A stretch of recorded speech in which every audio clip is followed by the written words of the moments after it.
ગામમાં નિવૃત્ત આચાર્ય છનાજી ઠાકોર દ્વારા કરાઈ પ્રેરણાદાયક પહેલ। મહેસાણા જિલ્લાના વડનગર તાલુકાના સરણ ગામમાં નિવૃત્ત આચાર્ય છનાજી ઠાકોરે તેમના 2 વીઘાના ખેતરને રમતના મેદાનમાં રૂપાંતરિત કરવાની અનોખી પહેલ કરી છે। આ પહેલ આજુબાજુના 5 ગામના યુવાનોને વિવિધ રમતોમાં જોડાવા અને તાલીમ મેળવવા માટે એક મંચ પ્રદાન કરવા માટે છે।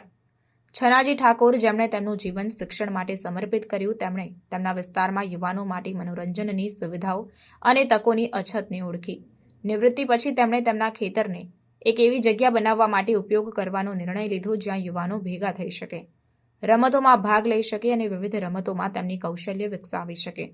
તેમનો દ્રષ્ટિકોણ યુવાનોમાં શારીરિક તંદુરસ્તી, ટીમવર્ક અને શિસ્તને પ્રોત્સાહન આપવાનો હતો। ખેતરને રમતના મેદાનમાં રૂપાંતરિત કરવું સરળ કામ ન હતું। ઠાકોરે તેમની બચત રોકી અને જમીન સમતલ કરવા, મૂળભૂત ઢાંચો સ્થાપિત કરવા અને રમતના સાધનો મેળવવા માટે સ્થાનિક સમુદાયની મદદ લીધી। મેદાનમાં હવે ક્રિકેટ, ફૂટબોલ, વોલીબોલ અને એથ્લેટિક્સ માટેની સુવિધાઓ છે। સમુદાયનો સહકાર અદ્ભુત રહ્યો છે। ઘણા ગામ લોકોએ મેદાન જાળવવામાં મદદ કરવા માટે તેમના સમય અને સંસાધનોનું સ્વૈચ્છિક યોગદાન આપ્યું। ઠાકોરની પહેલ માત્ર રમતો માટે જગ્યા પ્રદાન કરવાથી આગળ વધી છે, તેમણે કોચ અને માર્ગદર્શકની ભૂમિકા પણ લીધી છે।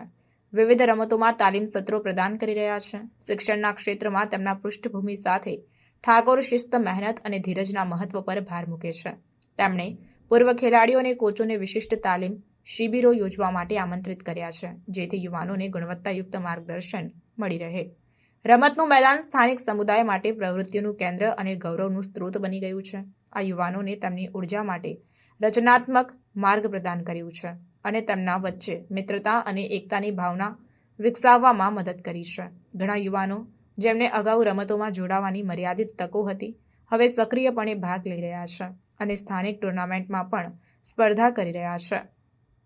સકારાત્મક પ્રતિસાદથી પ્રોત્સાહિત થઈને ઠાકોર વધુ સુવિધાઓ ઉમેરવા અને નિયમિત રમતના કાર્યક્રમો આયોજિત કરીને રમતના મેદાનને વધુ વિકસાવવાની યોજના ધરાવે છે। તેઓ તેમના પ્રયાસોને ટેકો આપવા માટે સ્થાનિક સત્તાવાળાઓ સાથે રમત સંસ્થાઓ પાસેથી નાણાકીય સહાય મેળવવાની આશા રાખે છે। ઠાકોરનો અંતિમ લક્ષ્ય એક ટકાઉ મોડેલ બનાવવાનો છે, જે અન્ય ગામોમાં પુનરાવર્તિત થઈ શકે, સમગ્ર પ્રદેશમાં રમતો અને આરોગ્યપ્રદ જીવનશૈલીને પ્રોત્સાહન આપી શકે।